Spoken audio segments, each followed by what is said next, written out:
My name is Peggy Coyle. I am working on behalf of Mayor Tim and with Jennifer Short.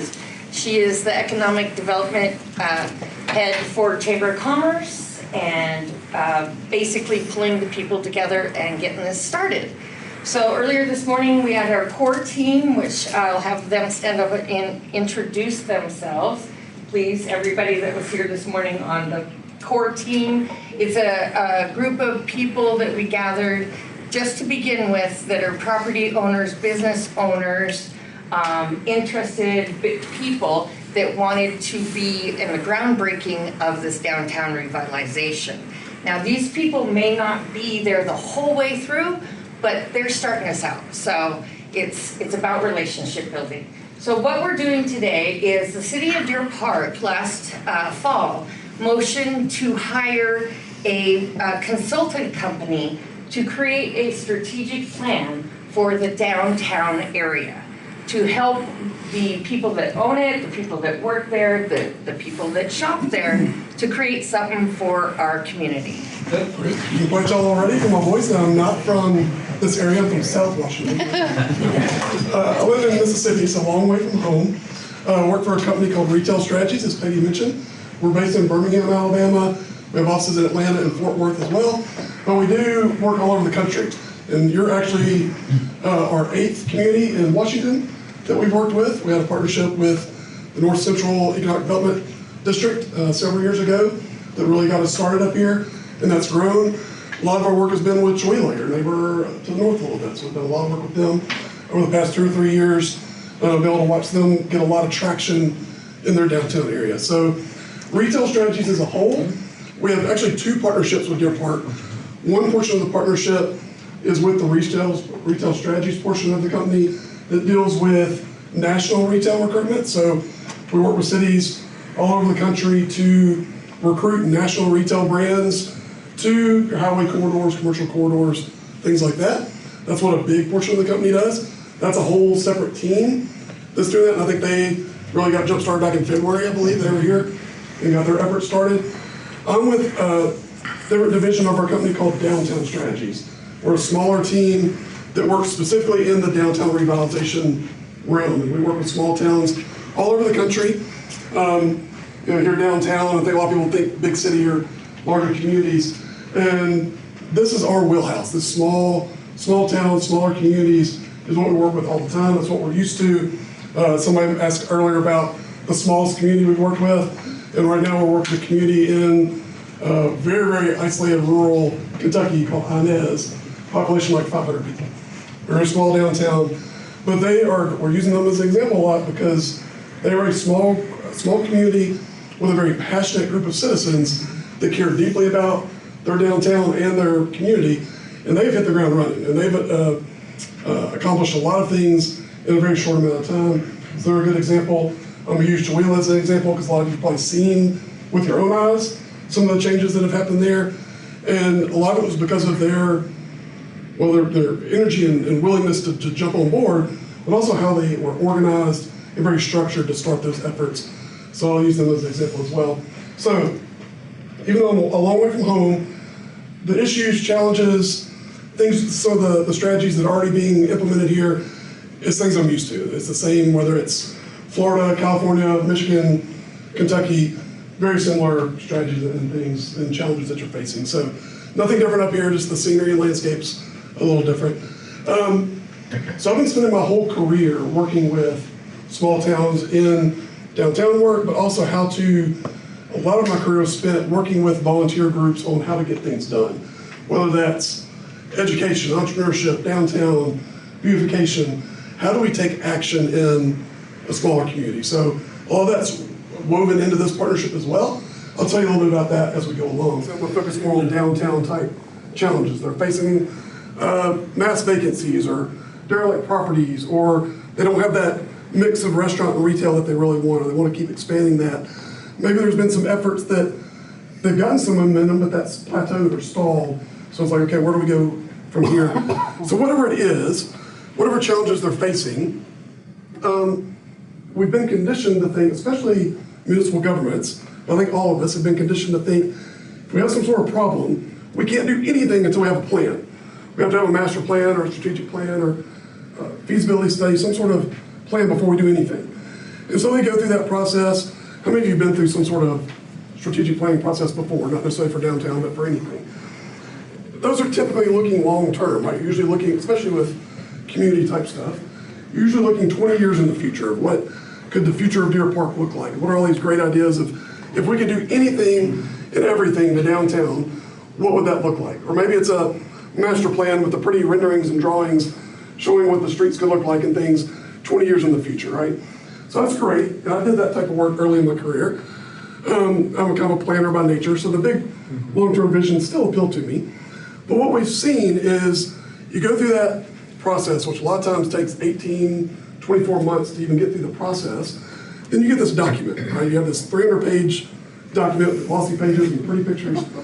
And then it sits there and it's like, okay, now what? What do we do with this? It's a lot of times it's overwhelming. A lot of the strategies that are recommended are really big picture, utopian type things that cost millions of dollars. And so that plan typically sits there and it doesn't see the action that you would like to see. Not that nothing gets implemented, but it doesn't get implemented to the level that you'd want. And so time passes. It's like, okay, what do we do? We don't know where to start, what to do next, what to do first. A lot of groups are just scared to do something because they don't want to mess up. They don't want to do something wrong, so they're scared to do anything. Then time passes. 3 years, 5 years, 8 years, 10 years later, fast forward to that, and they look around and say, hey, we've got these challenges, we have vacancies, so they go through this process all over again.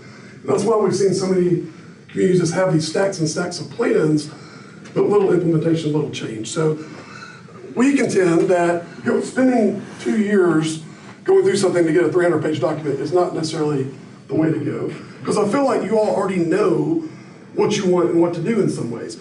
So I'll show you that image of this little sleepy side street. Obviously that's not super impressive, right? That's not the after photo that we want. What are some things that we could do to improve this street?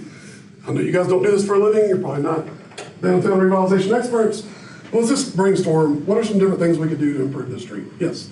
You could put some like flowers out or something like that. Yes, well, potted plants, some flowers would go a long way. Paint. Paint would go a long way. Yeah. Clean up. What's the general? We overlook that a lot of times. A little bit of weeding and things like that. Little spraying off. A little pressure wash, sweeping. We've recommended that a lot. So just pressure wash the sidewalk. Lighting. Lighting, yeah. Yeah, you can tell there's not a whole lot. Mural. A mural, awesome. They got a big Beautiful. blank wall. This is begging for something, right? Lines on the street, nowhere to park. Yeah. Yeah, better define parking. Better define parking, yeah. A couple of other things. Sidewalk repair? Yeah, there we go. Sidewalks obviously in bad condition. We can repair that. Maybe signage. Signage, well, yeah, we have no idea if those buildings are vacant or if there's an active business in there because there's no signage. All right, what about somewhere to sit? Do we have somewhere to sit maybe, at a bench? So, you guys did great. You passed that test, so you guys are experts. Just this little rendering to show how these things can be implemented over time. Our whole approach, and we'll talk about in a second, is bite-sized. Everything is bite-sized. Our plan is bite-sized. Our approach is bite-sized. We think to see the changes that you want to see, there's not a silver bullet project that's going to solve all your problems. I hate to be the bearer of bad news on that. But you can make change happen, but it's got to be incremental. It's small steps taken over time to where you can see that change. So you mentioned the potted plants. I didn't put flowers in here, but potted plants, a bench, that's not super high cost, right? That could be Rotary Club sponsoring a bench. That could be the chamber doing potted plants like is already underway. So now we've turned that big blank wall on the sleepy side street into something to draw your attention to downtown. Maybe that's the Arts Council. We've seen high school art teachers lead things like that. Local artists, they can lead those types of efforts. Adding an awning, that was maybe minor, you didn't notice that at first. A little awning over that storefront where you start to define the different storefronts and add that little overhead canopy so you start to create this system enclosure. Those could also be a little pop of color and things. And maybe at some point you win the lottery and you can bury the utility lines and clean up the clutter overhead. But you can see how, yes, going from the before picture to that is a big jump. And you're not going to be able to do that overnight unless you get this huge grant, which I don't think is, I always say Santa Claus isn't coming down from the state to give you all this money to do these things. But you can see how over time, you can start to chip away at it by adding these different elements, these different layers, to go from the before to the after. So it's incremental. It can be done incrementally. I think a lot of people just say, if we can't jump to the after right now, that's not worth doing anything.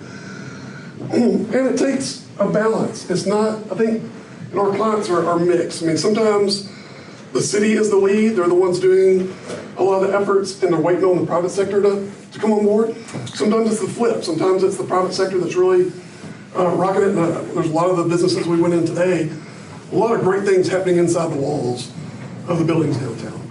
Really creative businesses doing a great job with the stores and storefronts and things.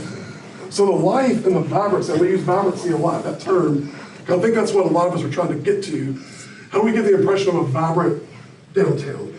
And a lot of that life comes from that balance of the public sector, and I'm gonna lump chamber, city, all that together in public sector, and then private sector of business owners, property owners, civic groups doing their part. It takes that balance to really bring that life in. Balance, so it's one side's like I think it's an attorney, the other side's a little retail shop. And even though the architecture of the building's the exact same, color palettes aren't as vibrant. You can see how they've done the architectural details are the exact same. But you can agree that the impression that both those storefronts give are very, very different. Just from those little tastes and little touches that business has done to add some life to a seller. There's a guy I follow on Twitter, it's like a planner, kind of downtown guy. He says, you're trying to get business owners to give gifts to the street. What gifts can you give to the street to add some life and vibrancy and interest for people walking around? So you see it's those different approaches and how if this one would just add 1 or 2 potted plants, it doesn't have to be extreme, but if you start to add that up, storefront by storefront, block by block, that's how that stuff can change over time. And so you guys proved in that little exercise I asked you about that side street, we know what to do. We know what we want. We know that we want, storefronts filled with a mix of retail, restaurant, service sector. We know we want full calendar of events that bring people downtown throughout the year. We want our historic buildings restored to their former glory, right? We want to see a streetscape that's vibrant and inviting. We know what we want downtown. You guys go on vacation to places, you've seen it, you've seen photos or movies. We know what the after photo, what we want that to look like, right? The question is, how do we get there? What is the first step? What's our next step here in Deer Park? And really, what's that first step? So that's why, even though we are doing a strategic plan and we are planners by nature, we don't think you have to have this big long-term vision for Deer Park. You guys know what it should look like. We're here to try to help you take those baby steps and bite-sized pieces of where to start, what's the next step, what do we do first? And so that's how we try to set you up for success. It's our goal. Because we're not here just to give you a plan. That's not the exciting part for us. The exciting part is seeing, like in Chowila, seeing some of these things come to life. That's what we want. So we structure our process a little differently to try to set you up for success. One is our bite-sized plan. So we're not looking 20 years in the future for downtown. We have a 5-year time frame. So what can be done over the next 5 years, which not a long time, right? Over the next 5 years to take you from where you are to that next level. And so we're not giving you 200 different recommendations of all the things you could do in downtown. That's the fun part, is brainstorming out everything we could do. Our team really challenges ourselves to narrow it down to what you should do over the next 5 years. That could do, should do, very different questions. So we're gonna give you, here are the 20 to 30 things we think you should do over the next 5 years. That'll be things that you could do right now with very limited resources or whatever, things that could be in that 1 to 3 year range that might already be in your scope of work, budget, those types of things. Then things that might be in that 3 to 5 year range that might take a little more planning and resources. The other difference is, as part of this partnership, it's not just we hand you the plan and we leave. We're going to stay on board for what we call implementation jumpstart. We're going to be there to help jumpstart action from this plan. Part of that's going to be on the core team's shoulders to identify some things that they would like to. I don't think I disclosed that earlier. But we're going to put you to work immediately to pick something to start with. And we'll provide resources, examples, templates, whatever we can do to help get you off the ground with that.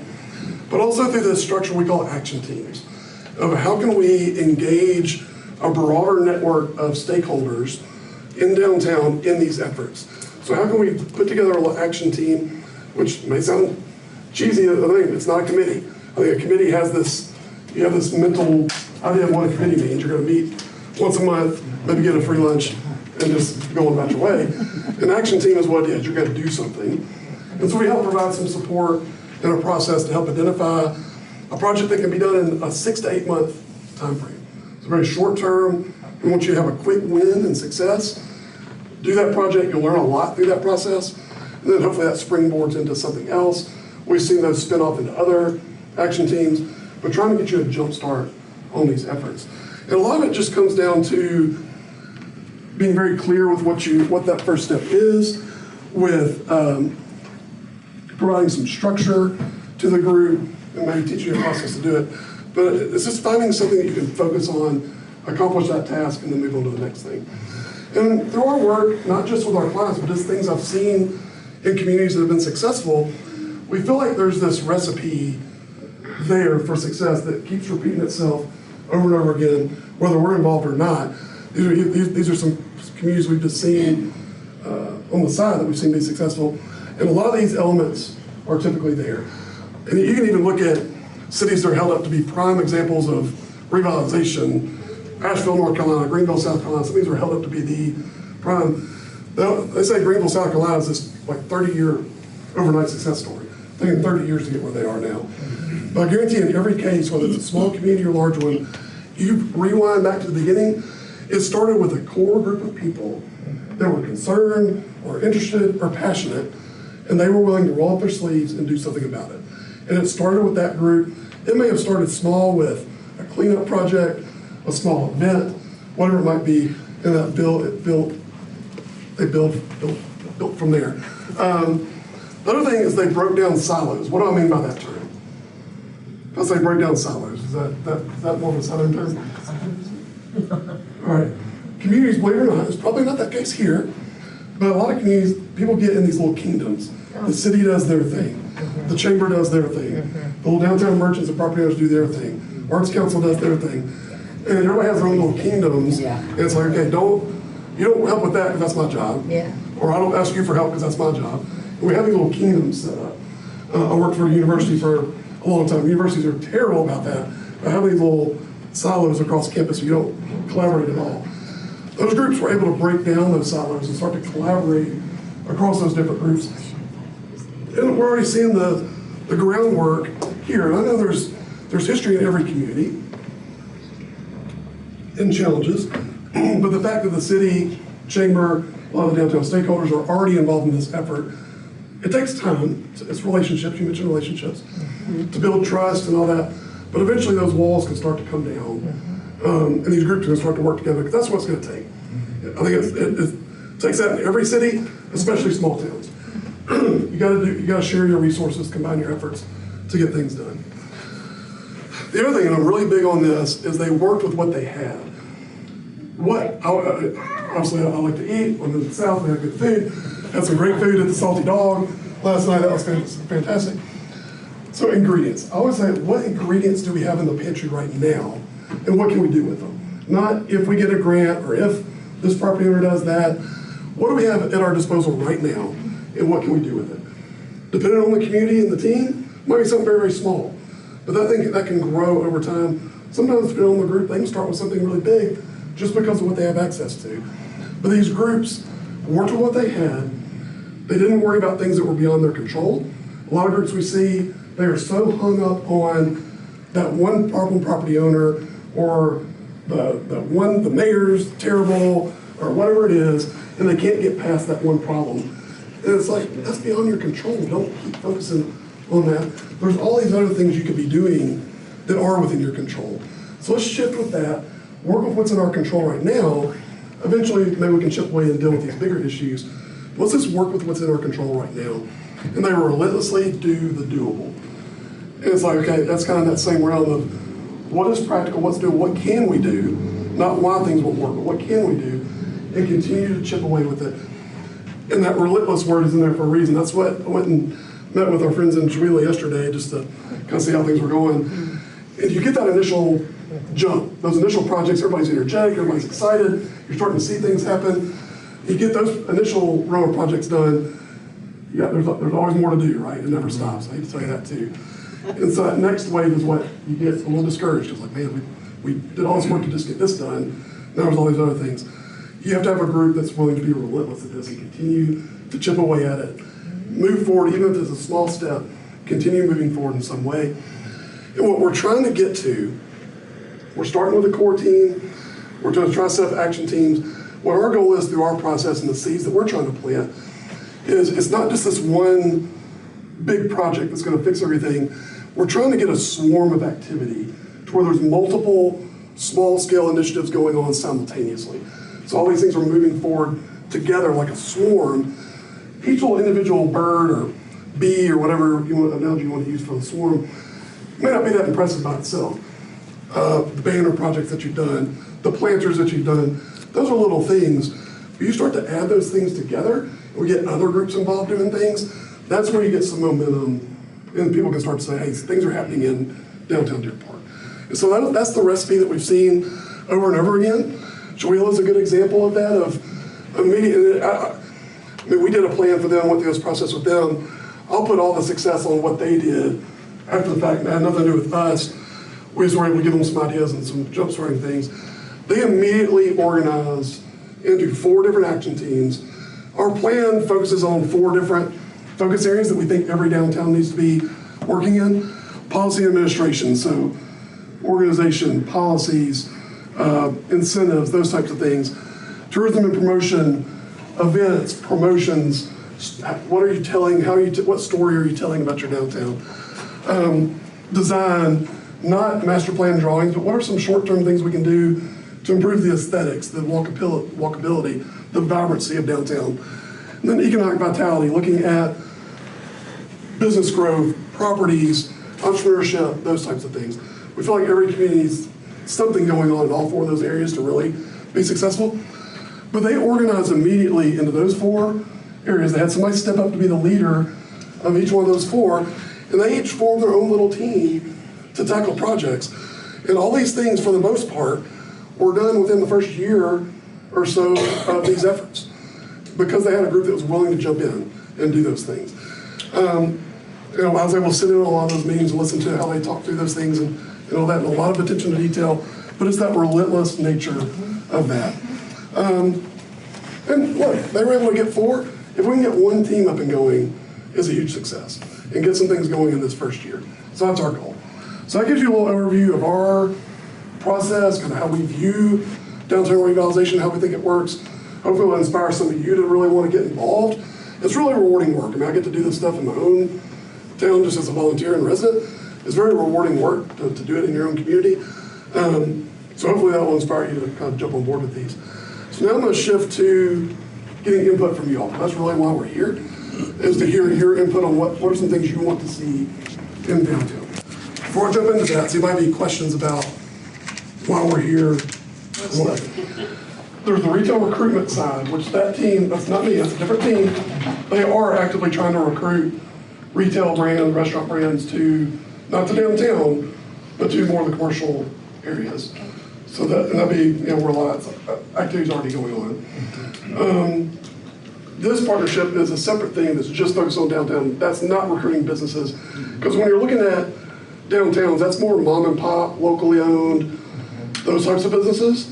And that's more of a grassroots effort than what we can, it's a different model than what we can do from outsiders. Now we're trying to give you things to set the stage for that.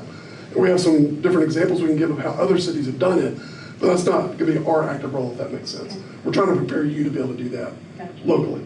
That was a good question. So what are you considering downtown? Is it just Main Street, or is it Main Street in Crawford? What is downtown? That's another good question. So obviously, locally, you probably view downtown as maybe larger areas, starting at Main and Crawford. I think that's the central node of downtown is what I would say. I think most people would agree with that. And it probably goes several blocks in different directions locally. When we put our filter of 5-year time frame, the 5-year scope, obviously what's practical in that 5-year time frame might shrink that. So in my eyes, we're gonna start at that Main and Crawford intersection, and then what's doable out from there. That's something, we did a walking tour earlier, obviously we've done a lot of research already. That's something that as we put the plan together, we'll figure out, okay, what do we think is practical in that 5-year time frame? But you're obviously not gonna be doing something within a 16 block area in a 5-year scope. So it's probably gonna be the, what do we say, 3, 4 4 core block radius. Radius from Crawford and Maine. Yeah. Okay, so it's a full radius. Well, Well, I mean, Maybe not exact radius. No, Yeah. this is all, everything will be created as it goes, but it'll start at Main and Crawford is what we're considering kind of the old town, historic town, and go out, figure 3 blocks, and then as people get on board and your part, you start to be successful in the middle, then it will fill in. Okay. There could be some of the concepts that we may be recommending the first ones be done and piloted in this core area, but some of these things could be replicated on the other blocks. It's giving you a template that you can follow. Still own that? No, They do not. he doesn't. Oh, okay. Ben owns, and I can't think of what Ben's last name is right now, but he That owns, whole strip there. except for that one building on the end, that's a separate building with the blue where it's all like hanging down, and Okay. that's a different gentleman. Arcade. But that area is part of this. Yeah. Okay, that's what I'm asking. I'm just kind of getting information for him too. Yeah. Well, you know, we don't have a crystal ball, but I Right. mean, I've lived here for a long time. Maine and Crawford's always been the hub. Yeah. And then we'll just kind of go from there. Because we're calling it now the, what do we call it, the new downtown? Because of all the little shops down. It's great, you know, at the other end of town too. So, And so far, it's not gonna be a hard boundary, because there's gonna be, we'll talk, I don't know what else is gonna be in the plan, because again, as a team, we'll brainstorm all these possible things, then we're gonna whittle it down to, here's what we think you should focus on. So there's a lot of ideas that'll get floated first, before we narrow it down. But thinking about how do you enter downtown from the roundabout in? What's that experience like as you come in? And are there some things that we could do to create this entrance into downtown? Not just entry sign, but this experience through banners or flags or different landscaping, different things. So that's something that's not in that hard 3 or 4 block boundary. It's out. There might be some things like we've had communities do like a business recruitment packet. So for locally owned businesses. So if you want to try to recruit, maybe there's a locally owned business out in a strip mall that you think would be a good fit for downtown. We've seen communities do that. Maybe there's something that's going on in Spokane that you want them to open a second location in Deer Park. Be able to go to them and have this packet to say, hey, we want you in Deer Park. And it's easy to open a business there. We'll talk about that later. It's easy to open a business in Deer Park. Here's our packet. So, I don't know, we'll talk about it in a minute. Well, and but those are examples people that there is a downtown district. If you don't go past Yokes, what's after that? People kind of think once you're past that roundabout, that's done. There's nothing down there. And create a heart for our town that would make you think, I'm gonna pull off, there's a gas station, there's fast food, but I'm gonna keep going because I got time to burn, I can stop, there's proper parking, there's people that want you in that area, and there's people that want you to love their space. You know, I think we're lacking our heart that we've always wanted and sometimes have had, but it'll wash away sometimes. I think that's a super important aspect of the downtown district, markets, Main Street, whatever we want to make it be. So that's kind of a great answer to your question, but it's showing that there's some recommendations that will be specific to certain intersections or certain buildings or certain things. There's some things that are broader that might apply to a wider area. So if you're a property owner or business owner that's not in that couple of blocks, there's still going to be things that apply to you that could help you. That's a good question. So how many business owners do we have? Awesome. How many property owners? Elected officials? Okay. Volunteer group, civic group type people? Okay. Awesome. It's a great mix, perfect mix. So I like asking this question just to judge where it's seen, what the local perception is. So you think about a bell curve, or just a cycle that things go through. I mean, I think, you know, if you're born, you start down here, you kind of get teenage years, 20s, you get to some midlife peak, then you go down to, you know, till you die. So you go to life cycle. But think about a city or a community goes through the same thing, this cycle of, there's this boom probably in the 20s, 30s, probably went down in the 70s, 80s, and then you go back and there was a cycle in cities. So where do you think downtown, specifically, downtown Deer Park is on this cycle? And you can hold up 1, 2, 3, 4, 5. Some 2s, 5s on the backside, okay? 4 on the backside. Dead, want to go back to 1. Yeah.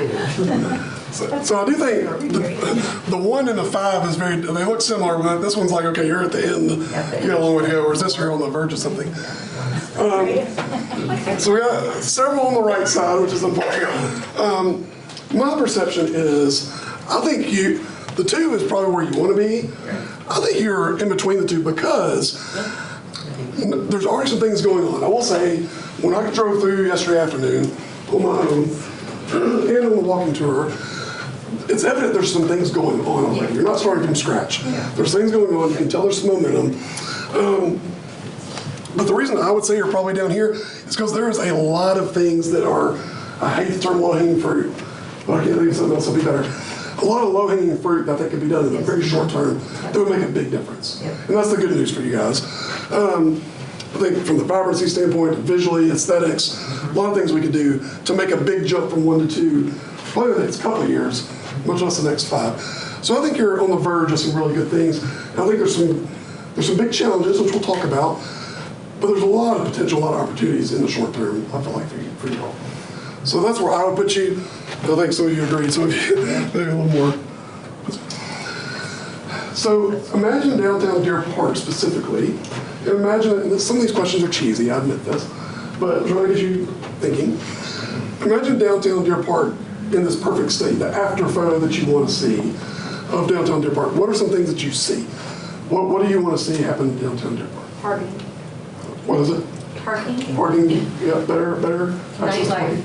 Nightlife, perfect. People on the sidewalk. Yes, sidewalks full of activity.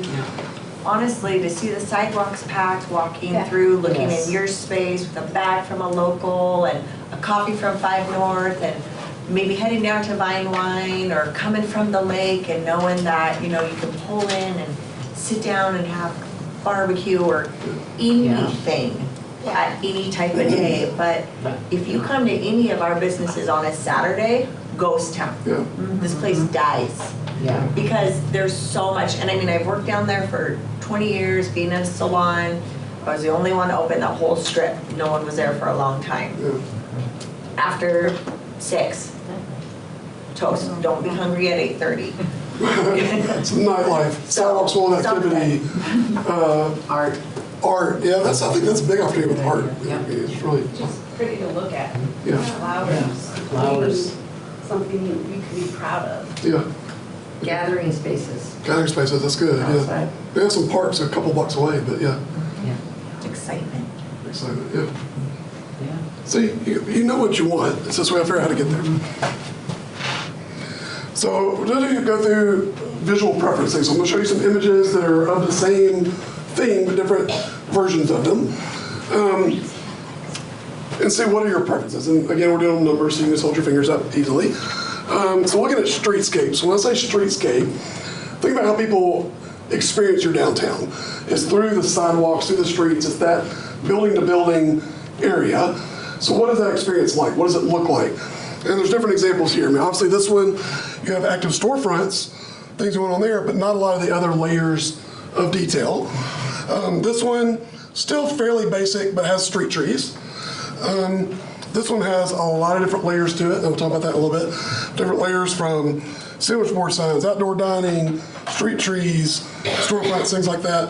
And this one's, again, another little basic, but not a lot of the street trees and things like that. So 1, 2, 3, 4, what's your preference on those? 3, 1, 3, 2. Yeah, 3. With that pretty street light, put over into 3. Okay, yeah. Yes, yeah, 3.5 to 4. Round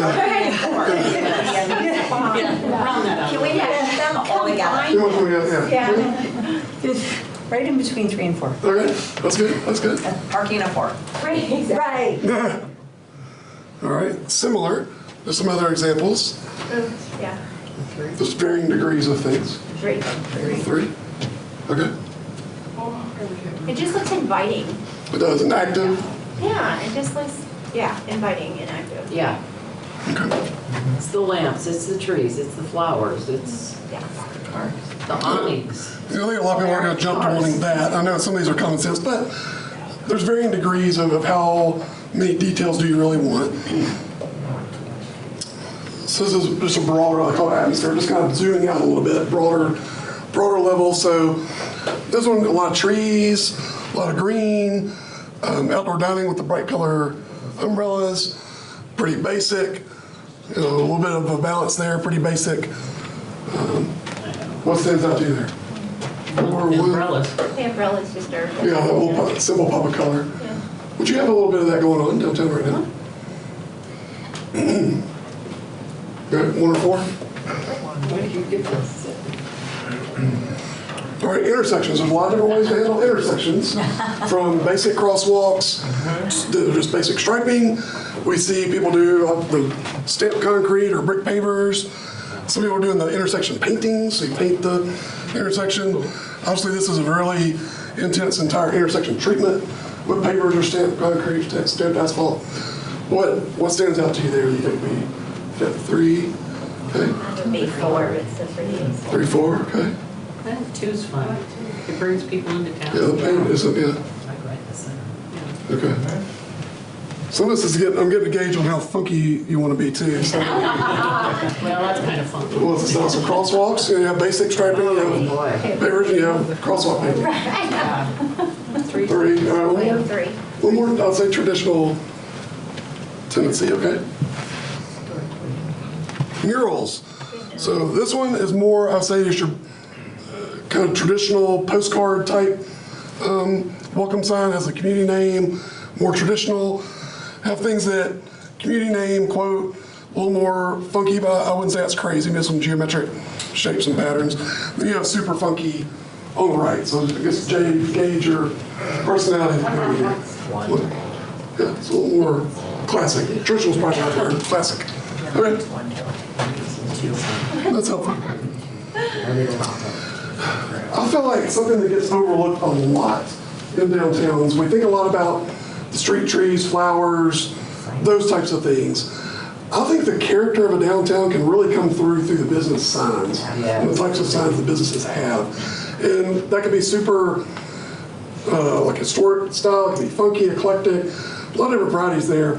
But the level of detail that adds through the signs, and we're seeing a lot of this here and just around, where you have this basic 2-dimensional panel up there. That's fine, it gets the job done. But you can see, I'm not even going to ask you the difference, but you start to see where just a little bit of 3-dimensional quality, I mean, that's just painted, but a little bit of detail, these are just painted, but it's that next level up. And some, you can go a long way on that and have a really custom sign, but I think these are just that next level up examples. But I think that's where it really adds to the character of a downtown when you start to see that come through. So do you guys agree with that? So I'm not going to ask you to vote on that. That was more of just a. I like the hanging ones because often if you're walking on the sidewalk and it's narrow, you have to look back to see the sign, but if they're hanging, you know where to go. Especially if you're in a linear downtown like yours is, where you are experiencing it that way, as opposed to maybe a courthouse square, to where you do get different angles of the building. I do think that makes a big difference. So now we're going to talk more about the perception of downtown locally. If I was going to ask you, or you can speak for, you think the general public, if you're going to use one word, how would people describe downtown Deer Park? I wouldn't say that if you asked anybody outside of this group, where's downtown Deer Park, I bet the vast majority would not even say where it is. Or like, Yokes. yeah, honestly, I wouldn't say that there would be a designated, like where if you just asked everybody where it would be. I think there's a bit of confusion on what it would look like. Well, different definitions. Totally, agreed. I think The downtown that we have, that we could turn into something. Exactly. Yokes and, I mean, that's our commercial area. Right, I think that's what you would define that as, and the old mall or the old strip mall or whatever you want to call that area. It'd be nice to have some kind of sign in the commercial area that encouraged people to visit the historic area. Yeah. Like, nobody knows that it's there Right. because they stop at Yokes. Yeah, or they say it as a joke, like, oh, I'm headed to downtown Deer Park, but it's not Right. in. Like, I know a lot of towns will have, oh, this is our historical area. I don't know that we have that designation. Well, even anything that says downtown Deer Park, anything like that, I think the only sign I saw was Main, it said Main Street this way, which maybe implies something, but there's no clear signage that directs you that there is even a downtown. But we also have a sign that says library, Yeah. you know, downtown. So, you know, that's kind of, it moves people away from. Yeah, the entire downtown, I mean, the entire Deer Park is lacking on signage Yeah. on 395 for traffic patterns or anything, Yeah, you know. sleepy. Old. Yeah. Yeah, it's got some people that want to keep it in good shape, and like some other people that are like, yeah, let's do this. And that's kind of why we're here. Yeah, we have a room full of people that want to get in shape. Okay. I think one of the biggest things that I've brought up a lot at like every city council meeting I've been to is the stupid roundabout coming into town. It's the trashiest roundabout, and it's like, welcome to Deer Park, here's our weed thing. Like, it's just full of weeds. So everybody always says, that's DOT, and it is DOT, but all it takes is a group of people to say, hey, DOT, we're gonna revitalize this roundabout. Because Chewelah, is it Chewelah or Colville that has a roundabout? Colville. Well, everybody but us. Everybody but us. So You I know. think like that is your first impression of Deer Park, literally. That's my Instead of biggest even pet get into peeve. town. And we've got two. And we've got two, Yeah. yeah. We've got the. But they're not Crawford. they're not weeds, because I went to DOT. So and I thought, speaking of Jennifer Mead, what are these they? two, They go, oh, those aren't weeds, Jennifer, those are native grasses. Which looks suspiciously like weeds. There's water there to water flowers. Yeah. So you need to keep that in mind. Like, it's like natural grasses will grow, but flowers are not gonna grow there. Yeah, I know. Why do you have to put flowers out there. Well, you don't have to have grass. Rocks ain't just a perfect place for a sign. Sign, public art, there's some different things we can do there. Oh, yeah, metal art. So two things. One, if the native grasses, one thing that I read a lot back in grad school, I think, if you want something that's more natural, something like that, maybe looking for, if it has a defined edge, it gives the impression that people know that it's intentional. So even that little, if they keep the native grasses, keeping a consistent mowed edge to it, will let people know that that's on purpose, not just overgrown. Or kind of a path across. Yeah. It's just rock purely work ugly. or But I love what you said of, yes, technically it probably is DOT, but it's the impression of Deer Park. DOT doesn't care. So if you want something to do something about it, Well, and that's why I don't think Colville, it would be DOT for Colville as well. Yeah. They have a beautiful roundabout, Yeah. so. rock and metal. Yeah, even rocks, anything but what we have. It's the first impression of Deer Park and it's horrible. unfortunately, they didn't do it when it went in, they had no planning. And so Yeah. Jennifer Shorts from Chamber of Commerce has been working on that. It's my in pet the peeve. past, so yeah, she feels the same reach out way. to her and get on it. Well, it's the It has first, the numbers. it's on the face of our town. It is, yeah. You Well, and know? I was thinking about that the other day when I went through, because Yeah. in front of the car dealer, you know, they've got the deer, the metal Yeah. deer under the Yeah. sign. Yeah, they can't even. That's Why- Chamber. You know, and that was Chamber, yeah. Yeah. So bring it over, bring something like that over to the Yeah. roundabout. It's in the middle of the roundabout. I'll include different examples of that, and I think there's a lot of opportunities for that too. So, like I said, to me, even as an outsider, it's obvious that there is some current momentum going on. So where do you guys, as locals, where do you see the current momentum? In my technical way of asking it, who's doing cool things in downtown Deer Park? Could be entrepreneur, business owner, property owner, volunteer. What are some things going on that you feel like, where's the current momentum right now? Well, Debbie did a great Debbie's job place with is the Olson amazing. building, just kind of Yeah. added some paint, bringing it back to life. I know a lot of other people are following suit, and it's Just even exciting. businesses doing their own little, like, just to, by their doors, it's, I mean, it gives it kind of that individual, this is open. Yeah, once, I think it's contagious too, like Oh, yeah. once someone starts Yeah. it, it's just kind of like, Yeah. you know, I want It's to the make. same thing down at the local, the building down there looks nice, Yeah. painted well, Yeah. the parking even in the back that somebody did there, it looks like it's not, you know, falling apart. The signage, I think, makes a huge difference. If you can look at the signs from store to store and tell, you know, who's put some time and some effort into it. What they're gonna see inside the building. We're going to be having an 8-concert summer concert series at Mix Park. It'll be 3 in June, 2 in July, and 3 in August, which will bring more people down, down there. That's going to be from 5 o'clock in the evening until 8 o'clock. There will be a vendor fair as well as food trucks. Awesome. So you were talking about the festivals and bringing people down? Yeah. Deer Park Summer Concert Series. Hazel's your gal. Hazel. But it's gonna be at Mixed Park. Yes, but So you've got a direct. I know, but he was talking about festivals. Yeah. But if people come through, Right. you know. But part of it, that's the good thing about being a small town, is we're talking about downtown, kind of really a small Within 4 level. blocks of. Oh, yeah. But all that adds to the understand. life and quality of life of Deer Park, which I think all plays together. I just wanted to add to something like a First Street Friday or something like Oh, that. I yeah. think would be really cool because that, I mean, everywhere that I've gone that have done those kind of things, people love. People like come out from Spokane to even like just to see what's going on too, just if there's something like that. I mean, it doesn't have to be Friday, but. Yeah, but a regular, kind of reoccurring event, yeah. Or promotion, sometimes just promotion. Well, the Saturday markets that they've been having have brought in, I think, bring in a lot of people. You see activity downtown on those I'm the Saturdays. president of the Deer Park Market. I'm representing that and myself as a business owner. We have about 200 businesses within our organization that are local to this area that are part of the Deer Park Market. Yeah. And we give them a physical platform to sell their products and services. And so we're very interested in all of this. We try to also add beauty to our town in our designs for our marketing, our signs, our banners. Those are very visible around too. You know, Yes, you do a great job.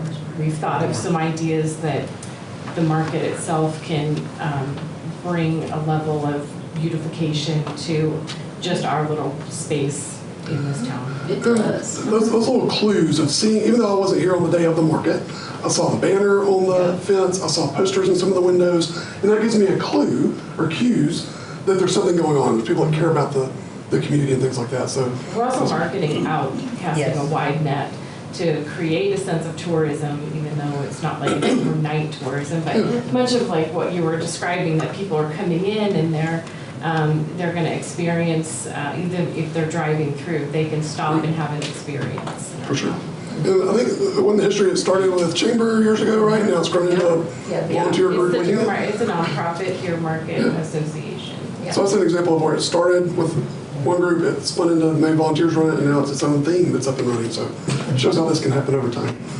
I think it's good to see too, there's some people that are pushing downtown specifically out onto the sidewalks, which, I mean, and we were just talking about how giant the sidewalks are, which I know that's sometimes against other people's design, but like, you know, 509 does their workouts and stuff outside, which I know sometimes it's just because it gets super hot in there, but it's also like when you go into a downtown area, you want to see people there, and so, you know, Vine Wine has their tables out on the sidewalk. I know the locals sometimes put stuff out on the sidewalk at 5 North, has their stuff out. I think it would be, you know, the more of that we can see happening, it lends to the feeling of activity.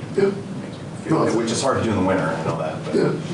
But that's it. But people overlook, we talk about businesses and recruiting businesses.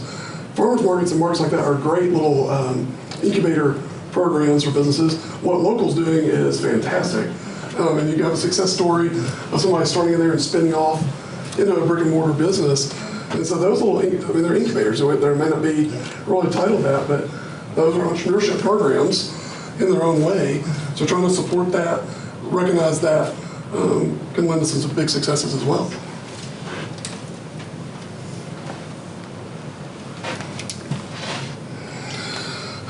What do you all, also I have my own ideas, but what do you all think is the next opportunity?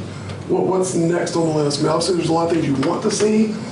We just talked about the momentum and some of the energy that's building. What do you think's next? What's that next big opportunity for downtown? Well, the growth in the community, just the people moving in. the growth is pretty much there. Parking. We need like a visual aspect to the town when people come in. So like Main Street, like I wish we could add plants or lighting or something that's like really nice, so when people get off at 395 and yeah, it gives them something to look at. Because my business, I have a lot of people from, you know, different towns coming in. Yeah. And they kind of just drive through it, you know, especially down Main Street. They kind of just look at everything and go, old town. Yeah, they need a reason to stay. Yeah. So they just come, get their work done and then go. Yeah. It's good. But there's a lot of people moving in, you know, with the new housing developments and everything. The growth's coming. Yeah, How do we make the first impression? exactly. Yeah. Well, and we've got the opportunity of the RV park. I mean, it's probably, what, doubling in size now? Yes. they're up. So a lot of those are gonna be people that are coming back from wintertime or coming into the community. So a way to draw those people downtown is an opportunity that we could use. I mean, just having the activities. I don't know how many people have lived out of an RV but having good places to eat. Yeah. That is not your, you know, Or hang out. Yeah, where do you go? And especially Sunday, what's open to eat on Sunday? Well, and I mean, you could get through downtown in about walking distance and see everything in about 7 minutes. I mean, nothing keeps you there for longer. You could weave in and out, look in everybody and be like, all right, there we go. And done. Like, what's going to, is it more food places? Is it more activities to sit for a minute and have your coffee, chit chat, buy some stuff, maybe go have some lunch, some wine? Dining and seating is supposed to be a big part of that. Yeah. To encourage people to stay and hang out. I was about to say. I had some guests come in from California, and he says, okay, well, where can I stay? No hotel. That's the next layer. Okay. Yeah, that's a whole other, that's next. Grocery store, motel. That too. The city doesn't want. We have a short-term rental. Oh, they don't. Did you say arts as well? That's something I think there's huge opportunities for arts. But Oh, Yeah. Making the downtown more walkable and bikeable. There's no bike racks anywhere downtown that I know of where you can. Huh? Good idea. Bike racks, that's a Yeah. good idea. You have a bike shop, but no bike Yeah. racks. That's interesting. Yeah. Good call, Richie. And the bike, just talk about the bike shop, said it organizes rides, and right? Yeah. Is that they start from the shop and come back there? I think there's an opportunity for branding, really. I mean, I see that we have the opportunity to create visual consistency across the marketing materials that the city uses, that private businesses use. You talk about having a packet to be able to take to encourage somebody to come and do business here. That stuff should all look the same. It should be consistent with our website and social media. And that creating that, some sort of a brand gives kind of a visual aesthetic that businesses can also kind of bounce off of, so that there's some consistency. In your name, I mean, you have so much potential on this thing. It gives you this imagery when you hear Deer Park, I think, and it's like, how can you play up on that with the brand? The summer concert series followed the Saturday market with the sunflower, icon. Yeah. So that's, so we thought about that too, wanted to jump in. The Deer Park lobby, look how big, right? And I think that's a good starting point. Thank you very much. Billy, on Billy's thing. Of course, Emily. But branding can go a long way. So I didn't mention this, but we do this for a living as professionals, but we also do this stuff in our own community. And actually, myself and our president of Downtown Strategies, we worked together in our own city prior to Downtown Strategies. So she was the Main Street director, tourism director, all that. I was just volunteer on boards and committees. We're a college town, but we were a sleepy, nothing to, everybody, the impression was nothing to do, little redneck town, bad reputation. This was in 2011. And so we started this type of effort. It started with branding. It started with a new brand. We said Starkville, Mississippi's college town. So trying to own being a college town. What does that mean? What does being a college town mean? And we were not living up to that at all at the beginning. But we started thinking about, okay, what does that college town brand look like? Food, entertainment, nightlife, activities, events. So we tried to live up to that. But a lot of our early efforts, and we gained a lot of traction quickly, was just trying to change the narrative through branding, a logo, messaging, promotion. Some of those things we were saying may not have been exactly accurate at the time. It wasn't as lively as we made it look. But it was changing that perception and narrative through branding, so I think you're dead on with that. Are we considered, or are we starting to move, before we've been a little town, are we now a bedroom community? We've always been a bedroom I know, community. yeah. And we want to get away from that, but retail, we need to get the jobs here, which this, it all plays together, like the light industrial, the reason we worked on that was to eventually get the jobs here. The retail comes, the retail makes the money into the coffers a lot, but you can't have that unless you keep the people in town. Yeah.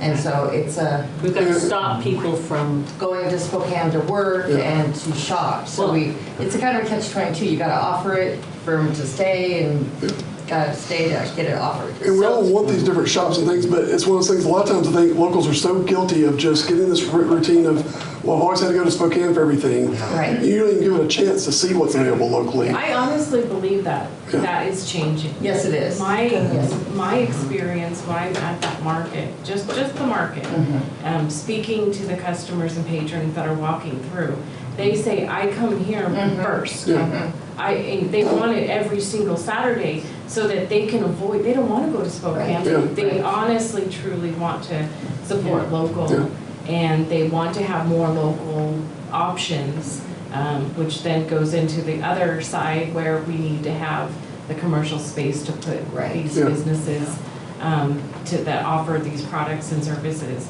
Otherwise, yes, we are going to lose everything in Spokane. How do you keep to that? slow it down. Really got to have a balance, I think, between the commercial aspect of it out there and then keep it. I think the majority in here wants to keep that downtown feel and that vibrancy going downtown. Yeah. And not have big brand names moving downtown. That's not the goal. That's it. Yeah. So we've got it pretty positive up to this point, and I did it initially. So obviously we don't want to just focus on what's wrong, and we're not trying to ignore things. But as you can imagine, doing sessions like this, sometimes it goes off the rails really quickly. But we do want to be honest about what are some of our hurdles. We see all the opportunities. You guys have some great ideas of things that can be done. What are the current hurdles to success right now? Lack of participation. There's a lot of pushback from residents of Deer Park that don't want the town to grow. 100%. Oh, yeah. Yeah, look on Facebook when somebody starts talking about bringing any new business in here. Yeah. They lose their minds. I understand. I misunderstood. Okay. They want to keep it small. Parking is the hardest Parking is one huge. downtown. Parking and traffic pattern. The other thing is, I think you've done a wonderful job on the Olson building, it's going great, but of course that other brick building on the other side, that could be renovated as well. There's a beautiful theater on the second floor, but nobody's allowed to be in there. Of course, Sister Song Studio and Cloverleaf Education are renting a lot of that upper floor, but they're not even allowed to have people stay in that theater at all. They can't use that part of that place. And why is that? Because of regulations, is fire It's caught on fire and codes. there's huge holes in the floor. It's not, Fire codes. it's not safe. Yeah, I was about to say that. I was saying it. Not It is regulations. beautiful. It's a fire, it's a safety issue. Yeah. Period. The communication and understanding of codes and zoning of the buildings between the property owners, the business owners, the city of Deer Park, the Spokane County, the state of Washington is a massive hurdle. Yes. And it needs to be communicated in a very doable way, so both sides are working together to make that happen. Okay. Being a team. Yep. Yeah. So the property owners in the room, those of you that have tried to go through, maybe do some renovations or do some updates, have you met? Has that been a smooth process? Has that been challenging? And let's talk through that. We can be Challenging. And challenging with the city? Has that been the main? Yeah, and codes, and I mean, if you're doing a historical, like old building, there's lots of codes. Bring it up to now. And I think, I mean, obviously, a lot of cities have codes and ordinances and historic preservation and safety code, all these things. The codes a lot of times are not the issue, it's the process to navigate the codes is where the issue probably is in a lot of cases. That you find that to be the case here, it's not a clear, efficient process to navigate their codes. It's a work in progress. I think we've had a big, massive growth spurt and change of personnel. And so there's a big learning curve.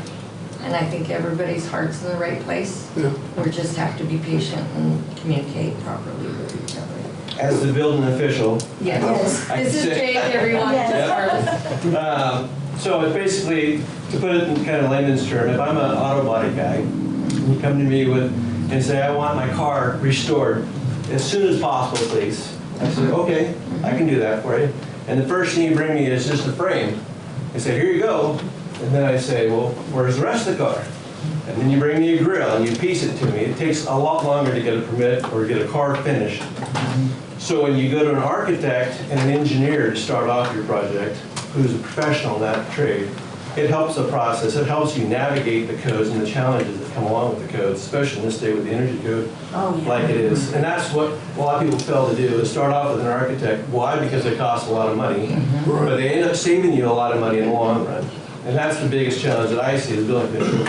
So they don't want to spend that extra money on an architect up front, so they kind of stumble their way all the way through the project. So there's no thing that you can do that say, hey, I'm going to restore this car, here's what I need to do that?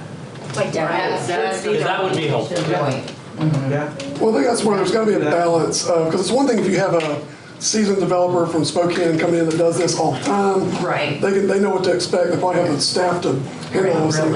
When you're dealing with a mom and pop business or just a local property owner, they don't know what they don't know. And so it's just different. And so how do we put some processes in place or some cheat sheets or some guides or whatever it might be, liaisons that can help hold their hand through that? Because you don't, I mean, I think there's a balance there. We'll look at some examples from other cities of how they balance that. And I think from a city, I think you would want to treat those differently to where it's an outside developer with a lot of capital, all that. You can hold them to a different standard than you might a locally grown person. So because I think you'd want to encourage locals to get involved with this type of thing. So how do we maybe have a different approach for that person as opposed to somebody that... But we still need to meet code. Yeah. Well, I would say that has to be met. Well, there's some things with codes too, whether it's a local ordinance or building code. But you can also give them a guideline on Well, how and to I do think that. if somebody's trying to do it, to provide that, Well, we don't they're just putting everything deny to it. Yeah. So you provide the, here's what I need. I feel like, It's a very fun line. I'm working with engineers and architects, and I've spent already $80,000 on this, and I'm not even there. And as a person that's been in the construction business since I was 11 years old, I can pretty well talk the talk. But even with that, Jake, I have to tell you, I am talking back and forth because my engineers do not know everything. It costs me money every time they go, and then it's refused. So that's the hard part on the small business side, and us people that are trying to do this and build our town. We just have to work on that plan. And some of it's have to work on it. A process. We see this all the time to where you're told to do A, B, and C. You got to submit this, and you go before the planning commission and get approval. Well, you do that, and they're like, oh no, you're supposed to. You did that. Oh no, you're supposed to get this approval first, and then you go back. That adds another month. Right. And so that's the types of things. I'm not saying that here. I'm just using that as an example of what we've seen. So sometimes it's not even it has nothing to do with the codes and the regulations. It's do we have a clear process? The process. And sometimes it's correct. If I ask you what the process is, you're going to tell me one thing. If I ask an elected council member or another staff person, I get a different answer. We see that a lot too. So how do we make sure that process is efficient, clear to everybody, and all that? And that can help a lot of times. And usually using a reputable contractor who knows the process helps streamline that as well. Well, and I think also when somebody's, doing it yourself. I mean, their family is literally doing this, basically themselves, in this fantastic building. And that shouldn't be an impediment. No, and it shouldn't be Well, as a residential benefit, when you're open to the public, You take it to a whole nother level of safety, life safety. It's about the liaison. But it still shouldn't be a there should be, Well, let's not go back and forth. Let's not go back and forth. So, all right, let's get back on track. I want to get a dialogue going with what you show. Yeah. So my name's Alexa, I work with the school district, so I have the youth in my mind, and when I'm thinking about what is the biggest hurdle to success for downtown, and I heard growth, we are definitely experiencing growth, so some of the new homes that are coming in are also bringing in families, and so I was really inspired by your beginning pictures, and so thinking about, yes, there is a group of folks who are retired who don't want the growth, or those who've been long established in Deer Park. However, we are experiencing the growth. We are at a place in the schools. So thinking about the streets and what might be not a hurdle, but something to think about. In one of your pictures, I noticed the ice cream cone picture. Yeah. And it made me think about, when does Deer Park thrive? And I think about settler stages, because the families are coming out and the kids are milling about. And so thinking about how can the market and how can the concert series appeal to families. So if we want to create life in Deer Park, I think we ought to remember the youth of Deer Park, who will be the ones working in the light industrial park, who will be the ones working in the stores. So how do we create that curb appeal and that life for our families and our youth? Yeah, that's a good point. Very good point. So, two quick things. I think one of the big hurdles is also the communication with the city. The city's website is hard to navigate, and getting information from the city is difficult. We've talked about newsletters or Facebook page or different ways to get that information out. Another big hurdle in Deer Park that I've always heard about is the lack of time to volunteer. People want to volunteer, it's just they can't, And so a lot of times when we have projects that we want to do, we just don't have enough volunteers to get it done. Yeah. Yeah. I think the consistency, to get back to the issue with small businesses, and I work in the auto repair industry, so I kind of understand the analogy, but the reality as a small business owner is, in some cases, there's a lot of ways I would love to do things, but they're not a reality for me because I can't afford it. And so we have to try and bridge the gap between what people can do and what we want for this to look like. And so it has to be accessible. I think it's easy to blame the person in front of you. We also have to acknowledge that this state, we just did this with my wife's business, this state is not conducive to small business owners. No. We had to register with 5 different agencies to start a business. And some of them were like, how does this, it should be one website. I should be able to go through and do this and be done in 30 minutes. And yet we're weeks out waiting on this number from LNI and this number from the Secretary of State. That's a challenge that we can't really overcome at this level, but we can provide assistance for people, and that's, I think, a huge opportunity too. If we're trying to make this accessible to entrepreneurs, we need to make an effort to step into that and not just say, well, let me know when you figure it out. Because a lot of people don't, and then it's hard enough to own a small business and to be successful as a leader in the environment that you're in. If we don't want to compound the we have an opportunity to work alongside people, and that's part of working together as a team. But that can be done with the same kind of thing. You put a packet together that people can come and pick up and says, this is where we're going to meet you, this is the steps we're going to take with you, these are the processes that have to be gone through.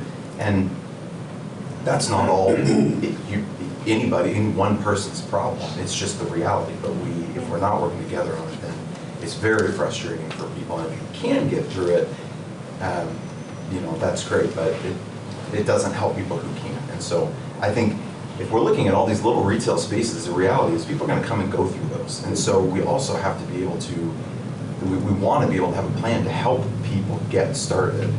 If a downtown district is typically like ours, there might be 20 to 30 separate little retail spaces. That's not, 5 that are already there. We have 20 or 30 that are going to cycle through tenants. And so the more accessible and the more streamlined we can process for new small businesses, I think we have a huge opportunity there. And that's going to invite people to come here and really make it accessible for people here, rather than thinking, well, it would be easier to do this in Chihuahua, or I could just go to Spokane and it's all done, or whatever the case may be. So I think what you got to do is be able to share that knowledge. I mean, it's one of those things that you, from a business standpoint, I don't know if you claim to be a business startup expert or an entrepreneurship expert, but you've learned a lot. I can tell you that. But you know a lot more than the person that's starting that process. Those of you that have renovated properties and things, you may not be an expert at it, but you've learned a lot through that process. So how do we share that knowledge with the next group that wants to try that so that it's easier for them? Then they become somebody that can help the next person. So how do we set up a network of that, whether that's through official processes and programs and things, or just creating that network where you can link up. People have done it before with new people. You can start to get some traction that way too. Get relationships. Well, then where do you find those people? Because like my business is only 9 months old. I had to learn everything that his wife is going through by myself. Like just searching the internet, and there is no list that says this is what you have to do to get your business license. This is where you need to go. There's like SCORE is one place same that's thing. great. I mean, and I've had other people come into my shop and ask me who would love to have a small business, but it's a daunting task to start a new business in this town. Well, in any town. Any town. I don't mean just Deer Park, but yeah. I think one of the biggest hurdles that is obvious is just money. So I'm wondering if there's, I'm sure that she's run into this with the Olson building. So I work at a business in Spokane, a small business, in an old historic building built in 1901. It's a brick building, just like the Olson building. And our whole entire top floor is not used at all, and it has a beautiful old ballroom up there with a stage, and it's just gorgeous. We would absolutely love to renovate this and make it an event space, and it would cost hundreds of thousands of dollars. And anytime we touch a light, there's code per se, and so we have to, so it's like we don't do anything because we don't have the money, but we would love to renovate this building. And so I'm thinking like, what she's saying is like, if you go to the Deer Park website, which has been mentioned that it's hard to utilize, and have like a how to start a business in Deer Park tab, and then be like, here's you need to get this license, this license, this license, this license, here's the link, here's the link, here's the link, and then have options of like, do you have a historical building, like the building with the fire damage? Like I'm betting, I don't know, that they'd probably like to renovate that, but it's probably going to be. There's no fire damage, it's just if there were a fire, it's very it sounds like there's damage. There's holes in the floors. Oh, okay. So like, yes, they would like are there historical grants for this to happen in Deer Park? Because I think a lot of people would be like, well, if I could get some money, I'd love to renovate that and make it a movie theater or whatever. And so like, is there a tangible like list for people to go to and say like the Washington State Historical Building grant page is here? Because I think that would really help people to open it, but having a really clear like, I'd love to open a business in Deer Park. People are going to go,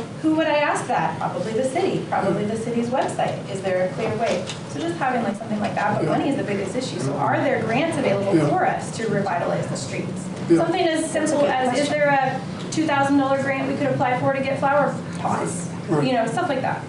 And that'll be a part of the plan of looking at different incentives, programs, both that might be more of a grant that requires money to come from somewhere, or things like historic tax credits and things that don't require money from the city. It's just maybe there's some things that we can do to open those up to property owners and developers and things. So that'll be things we'll look at. There's a lot of different examples. We'll try to figure out what is the best fit as a starting point. But I think that's a good point. And I think eventually we talk about that bell curve at the beginning. You'll get to a point where you don't have to offer that, because the downtown will get to a point where the demand and the vibrancy is at a point where it will pencil out on its own. But in these early phases, when you're on that first slope, you do have to offset some of those costs and provide some sparks and things through incentives and things, like you would for industrial or other places too. So we'll be looking for that. So then with this group, say us here downtown, people are very interested in it. Would this be something that when you open up a small business, there's a form of encouragement instead of like, oh my gosh, I can't believe you're coming, there's no room, I don't know why we would do another one of these, there's too many in this town already type thing. But yet, if you go to any of the coffee shops, there's a line 10 people long. If you go to any hair salon in this town, you can't get in for 2 months. I have walk-ins daily because I've got this mecca of a great space that people can see. And it's opened my eyes. I've worked on the opposite side for 19 years, bounced back behind Zips for 5, came back home, and it's obscene the amount of people and traffic that go through our little space we talked about this morning. But how do we as business owners encourage and love each other and then bring more people in and say, you want to work here. This place is great. Rent this space because it's free. We want more. You'll have, you know, the more you get your arms around people and create that network and family, I think that goes a long way. I think a lot of it is the owner of the building and their encouragement to investing in these buildings is very possibly the other side of this aspect that, you know, because if you want to rent the building, you're going to put your stuff in it and decorate it. But if the building is owned by somebody that isn't trying to do that, then it can't happen. Yeah, that's a good point. You know, my building is, I'm outgrown my Main Street building, and I purchased the one over there, which doesn't work to my advantage at all, working under two roofs. Right. But it was an opportunity to do it and to clean up another part of town. Which is appreciated. Yes, Jeremy, thank But, you. Yes. you know, my Main Street shop, it could be something cooler than an auto repair shop downtown. Right. You know, and I've looked at the Avista building to expand into, but, you know, I also am trying to make sure that I'm not being a stupid business owner either. And going into debt so much that I go out of business. I think a lot of people don't realize people like Jeremy or other people in this community, they're buying property just for parking. And where does that come in that's off of the weight of the business owners and property owners? You know, how does that work to all the people's advantage? So that way you could be a team and be cohesive and really support each other. I think that's downtown's biggest hurdle is knowing specifically lines, not taking advantage of people, like learning to be together, you know, that's a huge hurdle that we have. And that's a big undertaking that you have to do. You know, and on the other side of that too is, you know, I just put lipstick on the one on Crawford, all right? But as a business owner also, and your aspect is, yes, it needs to be safe, and, you know, these attorneys don't, you know, people like to sue people nowadays, and so I get that, you know, but, so as an owner of a business, trying to take that leap of change or structure change is almost impossible with the regulations today. I'd love to just build a brand new building and sell both of my buildings, but whoever comes in makes a change of what it used to be is going to be hard. And that's what they both used to be. Yeah. So. All right, so really appreciate your input. You guys were a very engaged group, which is exactly what we're trying to do. We've got some great input, great ideas.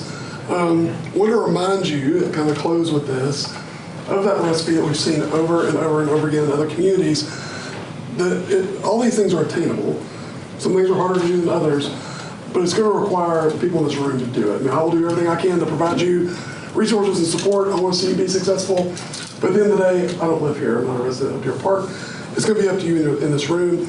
So you keep talking about relationships, team, those are the words I keep hearing, and that's what it's going to take. So I encourage you to figure out some way to plug in to get some of these things done, because you can gain traction really quickly. You really can. See it time and time again if you follow this similar recipe. So I appreciate your time. Appreciate you being here. Does anybody have any questions about anything, next steps, process?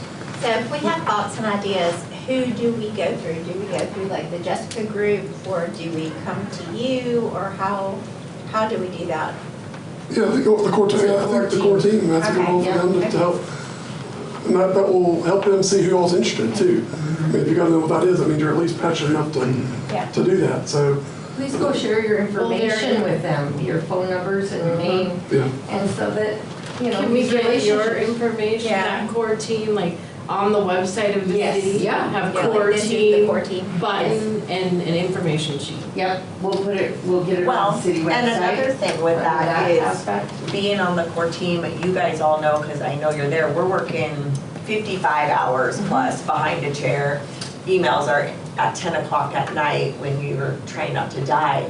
So if everybody could take a little piece and plant seeds, and I mean, it could be as simple as a Facebook group. It really could have, just the core team. And then you add someone, like Michaela and I were talking, I'm like, you're coming, right? Start pulling in people that, there's people in the community right now in my head, I'm thinking about going, she doesn't own a business, but she's gonna run with this. She loves this kind of stuff, she lives for it. Then you invite them in and we can set a fire to where one person isn't. One person can't, none of us can. No. You're not supposed to. But, yeah, you're not supposed to, but just plant a little seed. Or if we all take a little small step together, everybody pulling a little bit of weight, that's where you can make it happen. And we will be, I mentioned those action teams, on the back end of this, we will be trying to launch at least one. So if you're interested, in addition to the core team. So if you're interested in that, I mean, let them know that you're interested in at least poking around with that and see what that means. Because that would be great to already have some people that are aware of this process, that are bought in and want to at least give that a try. And I have paper and pencil if anybody wants to come here and write your name and number down, and I will disperse it accordingly on what you're, what you want to do. And then we'll match you up if anybody wants to do that as well. So what are the next steps in this process? I don't know the months, I don't know the dates off the top of my head, but it'll probably be probably 2-3 months. We'll put the plan together.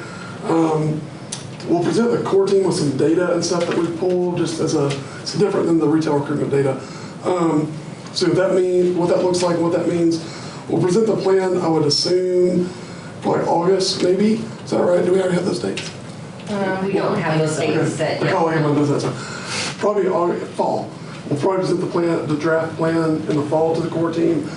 Then we'll let them kind of digest it, give some feedback. Then we'll finalize that, and then we'll roll into the action team. I think will probably be late fall, winterish. And how long are you working with the community? So we have a year, the downtown is a year partnership. I don't know when that started. I should have all the dates written down. So the first 9 months or so is the development of the plan, and that includes this up till now too. Then we have about 3 months of that jump start for implementation to get the action teams going and the core team started on something, roughly. But there'll be a 5-year strategic plan put at the end of this. So we're hoping we can give you attainable, practical ideas. We can use that implementation jumpstart phase to provide resources, help you get things off the ground, and show you a process that you can replicate with other projects. So we're trying to give you some tools that you can use here locally too. But we're not gonna wait for all of that either. So if you're interested in doing anything now, we can start on certain things, the plants, Chamber of Commerce is selling. Flower pots, The reason I put that stuff at the beginning was there's a lot of great things happening indoors downtown. Yes. Really cool businesses that are doing great things. Some of the things you can see with Olson Building and some of the others. But to an outsider, when you just drive through downtown, it's not evident, just being honest, it's not evident that all those things are going on. You don't get that same level of vibrancy driving through or walking through as you do when you go inside some of these businesses. So that's the kind of stuff I showed earlier. It's just layers. I mean, it's potted plants, benches, sandwich board signs. Who would be responsible for putting a sign saying you have now entered downtown district, downtown Main Street, whatever that will look like? Where do we start in this room right now to ask that? Who do we add? What would be a suggestion?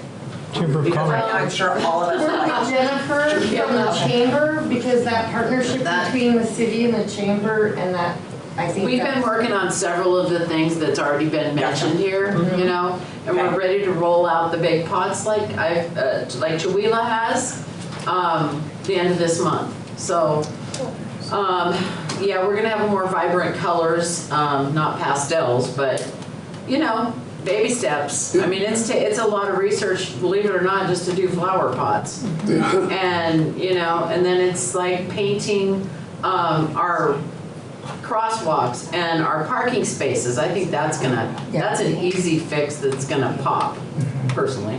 But, well, it's been proven. Which one, what's the coffee shop? No, that's what Mike. Which one?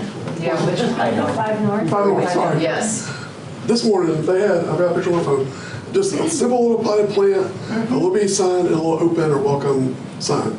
Yep. Two little things. Yeah. And then head out on the sidewalk. That little gesture goes a long way. I told the group when we were walking around, some of you are doing a fantastic job. We always have that in the plan because it's always a need. Think about as you're walking through downtown, the storefront display windows. Some of you have done an amazing job of activating those stores. Now, retailers would get it because they need window shopping and all that. But even I use the saddle repair business, have a great little display in the window, even though they're not a traditional retail store that needs walk-in traffic, but they have a great little display. There's several others have, somebody had like a little bicycle. So just doing little gestures like that, even if you're a insurance agent or someone that doesn't need walk-in traffic, doing something in that little window space goes a long way. And that's stuff that you guys could do this week. I think that really needs to, in this town, my opinion, is that it needs to be incentivized where, maybe there's a competition, within the businesses. Or just educated, Because people get a little bit Maybe stuck people in a don't know rut. that. Right. Maybe the chamber offered something, as a challenge, and it became a fun thing. It could be seen, it could be a spring window display, summer They display might contest. continue with that. At one point, the chamber was passing around this little deer head for Christmas decoration. Oh, yeah. And I think it just kind of got stale. I don't know. Well, and I want to, and I know it's just a salon and I need no foot traffic whatsoever. Like, we're very established and busy, but even in the fall, I want to find some kind of Deer Park stag, I'm looking like crazy, blow up device that on game days, that is out front. I want on to stay on my windows. Picket Fence does great, Like Spike Aaron does great. My child's went 3 times to state this year almost, and every time she's getting a coffee and a bus, and we get to sit there with pictures, and I mean, that's what will make them come back. And why can't they swing by our space? So it can say it on my window too, or, you go to, like I was just in Texas, and the excitement of their Friday night lights or whatever that might be will blow you away. You're from the South, you get it. And that could be just a small, easy thing to bring into our district that we have right here, like Bailey. They've got great window display. Oh, sorry, buddy.